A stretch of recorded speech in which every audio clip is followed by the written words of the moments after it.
Hi friends, welcome to Dream Ray Consultancy Madurai. இன்னைக்கு நீங்க பார்க்க போற வண்டி என்னன்னு பாத்தீங்கன்னா Duke 200. Duke ஐட்டமே நம்மட்ட ஒரு 4-5 வண்டி இருக்கு.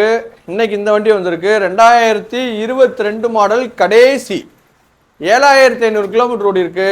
இந்த வண்டிக்கு நம்ம ரீசனபிளா சொல்ற விலை வெளியில எங்கேயும் விசாரிக்காதீங்க. கம்மியா தான் சொல்றேன். 1,63,000 ரூபாய் கேக்குறேன். 22 பக்கா 22 கடைசி மாடலு. வண்டி டயரு மேனி செல்ஃபு இன்ஜின் எல்லாமே தரமா இருக்கும். டபுள் கலர் வர வேரியன்ட், டபுள் கலர் வந்துடும். 2 மிரரு கிலோமீட்டர் எல்லாமே ஒரிஜினலு. வண்டி சுத்தமாக இருக்கும். ஃபினான்ஸ் போடணும்னா 62,000 ரூபா கையில் கொண்டு வாங்க, 1 லட்ச ரூபா ஃபினான்ஸ் போட்டு தரேன். திரும்பியும் சொல்கிறேன், எங்கேயும் விசாரிக்காங்க, நான் சொல்கிறதே விலை கம்மி. இன்னைக்கு புது வண்டி எவ்வளோன்னு பார்த்தீங்கன்னா 2,45,000 ரூபா வரும். வெளியில் அங்கே போய் விசாரிங்க, ஷோரூமில். வெளியில் எங்கேயும் விசாரிக்காங்க. OLXல பார்க்காதீங்க, ஃபேஸ்புக்கில் பார்க்காதீங்க, இன்ஸ்டாகிராமில் ட்ரீம் டிரைவில் பாருங்கள். அப்போ தான் கரெக்டாக இருக்கும்.